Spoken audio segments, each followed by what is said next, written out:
It's about to get real tense, and there's a lot of girls and boys who are still trapped inside the machine, working, paying their flesh debts. The FBI has made a shocking discovery about Jay-Z's role in Diddy's trafficking ring. Were you surprised that there were so many cameras in his houses? No!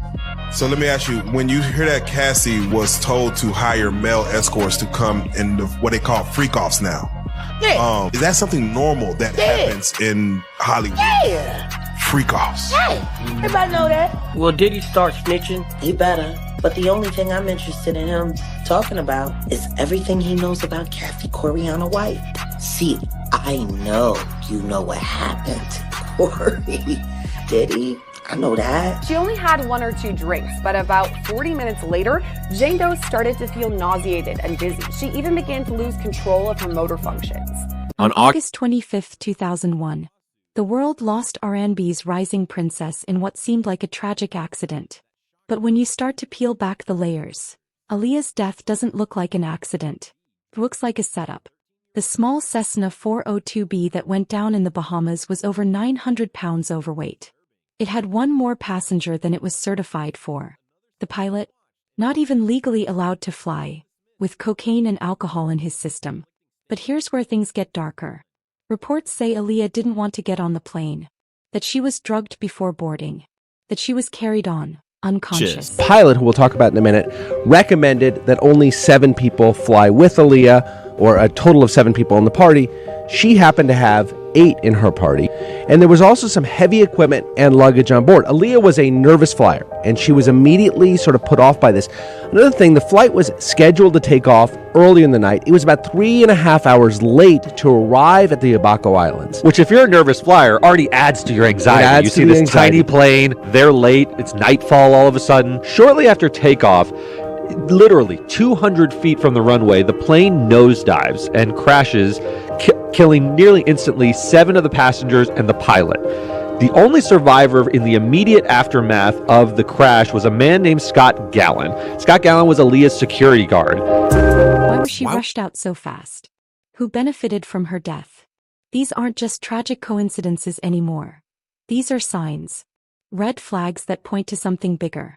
Something intentional. And when you follow the trail of power, fame, and jealousy, it leads right back to 2 names, Jay-Z and Beyonce. I have to honestly say that everything is worth it.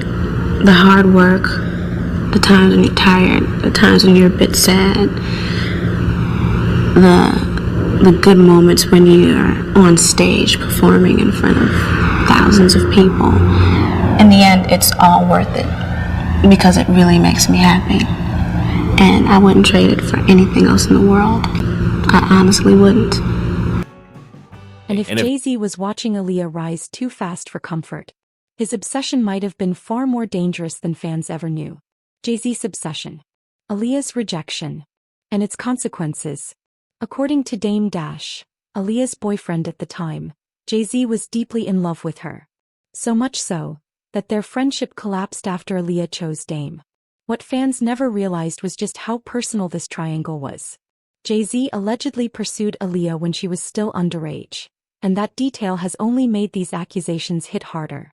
What happens when a powerful man is rejected? In hip-hop, that kind of bruised ego doesn't fade, it flames. The plane crash that killed a rising star in the world of music and film. Reaction today after Aaliyah and 8 others were killed when their plane went down. Good evening, I'm Lauren Glassbergen for Sandra Bookman. And I'm Tim Fleischer. The plane, just after taking off for Florida in perfect weather, suddenly plummeted to the ground. Investigators now saying one of the engines apparently failed. Along with 8 passengers, Aaliyah, a young Brooklyn native and a talented singer and actress. Jeff Rosten is live in Times Square with more on her life. Jeff. And Aaliyah had a huge following not only here in New York City, but nationwide. Only 22 years old, this pop sensation was a popular singer. She was an actress in some movies recently, even a Grammy nominee. Tonight, her family is in mourning, fans asking, why her? Relatives in shock outside Aaliyah's home on the Upper West Side. The R&B star lived here at the Century, Central Park West and 63rd. She was on a small plane heading to Florida from the Bahamas, where she was shooting a music video. Sweetest person you can know. Very intelligent. She knew what she was about and she knew what she wanted to do with her life. Aaliyah's life started here in New York City, born in Bed-Stuy, Brooklyn. But as a child, she moved to Detroit, where friends today remembered this young star. Aaliyah was my best friend. She was a beautiful person on the inside and out. And I'm just shocked. Aaliyah's hits include Back and Forth and At Your Best. She acted in the movie Romeo Must Die and was slated to appear in sequels to The Matrix. But her life, her dreams, were taken away. On board the doomed Cessna, Aaliyah and 8 others, including a representative for Virgin Records and a makeup artist. Investigators say one of the engines apparently failed. They crashed just short of a runway on Abaco Island. Members of her dance team arrived safely on a different plane. She's a beautiful person inside and out, and we're going to all miss her deeply. She will greatly be missed. You know, she had a great impact on many lives, and it was a great experience to share that time with her. The family, too hurt to speak on camera, but released this statement. Aaliyah's family is devastated at the loss of their loving daughter and sister. Their hearts go out to those families who also lost their loved ones in this tragic accident. Fans at the Virgin Megastore in Times Square say Aaliyah was a role model. She had it going with her music, her acting career. She had a lot going for a young girl with a lot of potential. This is another mark of the crash, live from Times Square, a billboard for Aaliyah's new album, but you can see when Virgin Records heard about the accident today, they covered it right up. The bodies right now are in the Bahamas for family identification. We're live tonight in Times Square. Jeff Ross and ABC 7 Eyewitness News. Now people are asking, did Jay-Z's feelings for Aaliyah go beyond music? Was he trying to possess her in more ways than one? And when he couldn't have her, did he help erase her?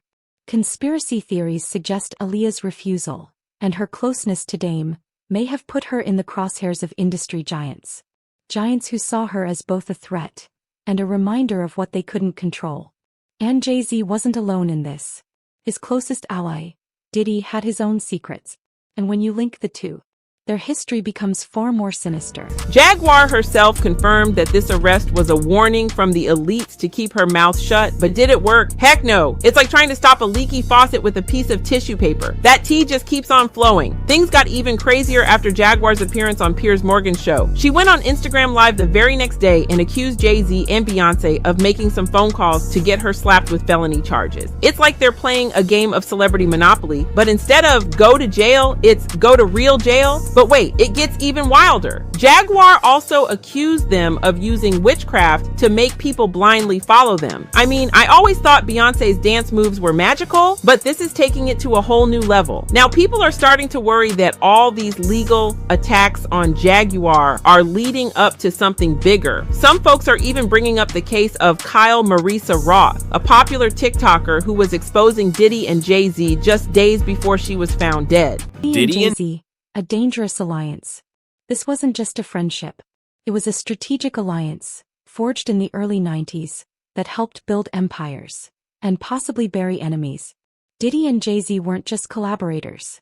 They were partners in power, rising to the top while skating past legal chaos. In 1999, Jay-Z was pleading guilty to stabbing a record executive, while Diddy was dodging charges in a deadly nightclub shooting. Still, both men emerged clean, stronger, untouchable.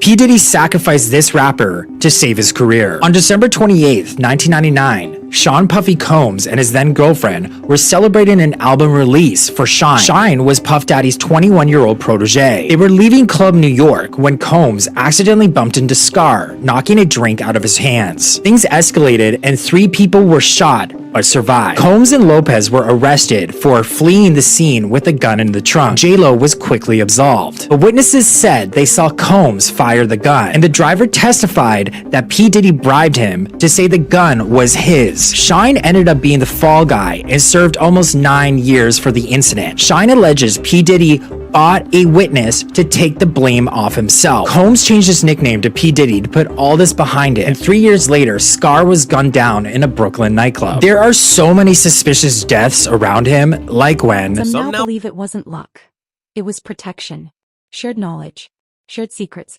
maybe even shared crimes. Their bond extended beyond music. And with Diddy's recent downfall dragging Jay-Z into the courtroom by association, more people are starting to wonder, what else have they covered up together? The timing, the loyalty, the silence. It all adds up to a partnership that wasn't just about business. It was about control. And when singer Jaguar Wright came forward, she exposed what fans had only speculated about for years. His career, you can look at that and say the association to Beyonce is when he started to receive the 16, 17 Grammys since he's been with Beyonce. Right? And you go, prior to that, one. Right. You see what I'm saying? So that came in association, like you see their kids even have Grammys. Like they don't sing yet. They don't sing. Right. They don't rap yet. And they already have Grammys and shit. So it's like they give them this trophy so we secure that they're coming to the award show. It meant that much to the culture that they just gave them the things that... Jaguar Wright didn't just break the internet. She ripped the mask off the industry.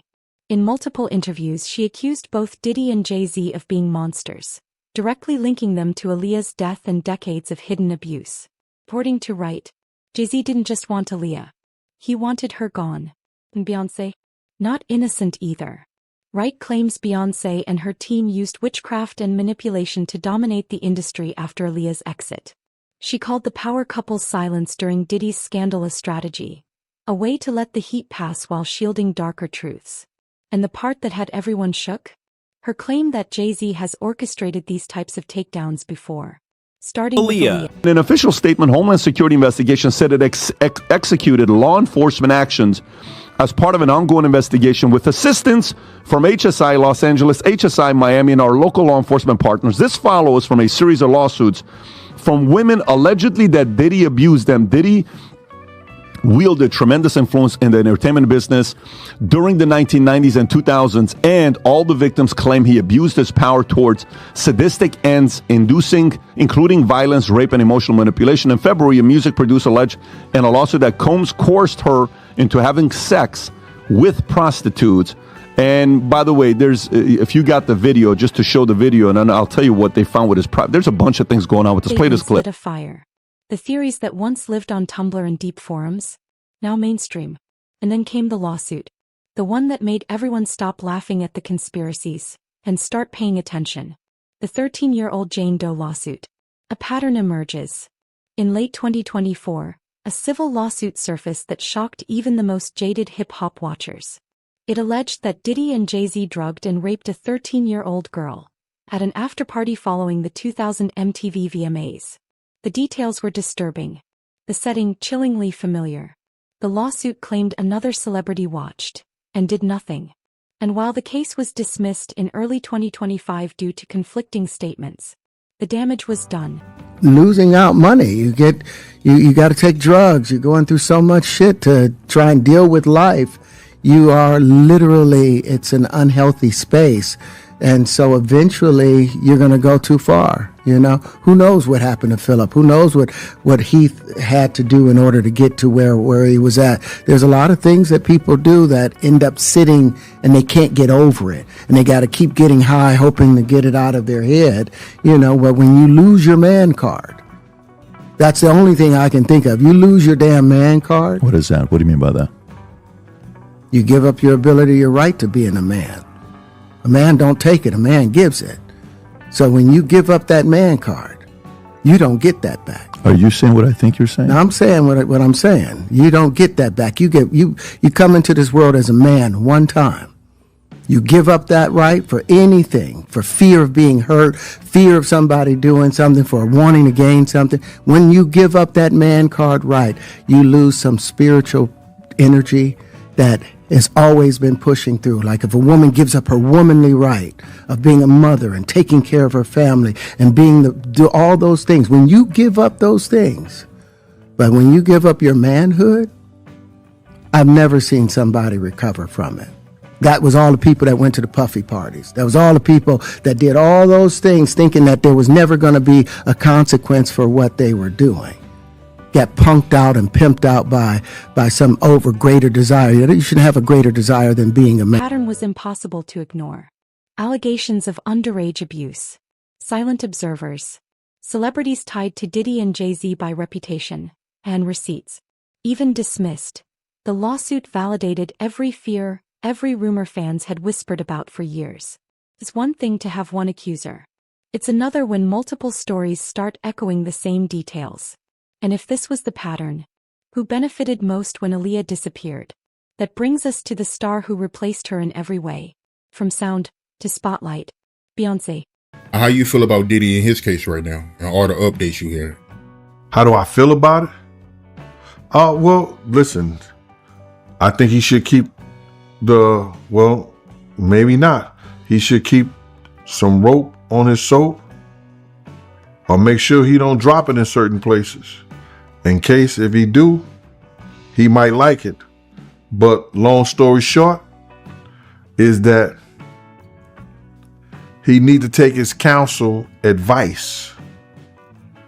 Because if he think he's going to get out of this from the federal government, he out his mind. They in the process of plea bargaining, trying to do a plea bargain session with him, and he not taking it. That's probably why one of the lawyers jumped off the case. Remember Benjamin Bradford, his first lawyer with the Cassie situation? He said, give her the 10 million and make this go away, brother. He ended up giving her 30 million. He's not taking the lawyer's advice. 9 times out of 10, they probably got him a good plea bargain. Yo, listen to me, we can give you 15 years. 10 or 15 years. You do that, you come out, you only have to do like 12, 13. Come off to a halfway house. You still can live some of your life out as a free man. How you feel about what Jay-Z is being accused of? Terrible accusation.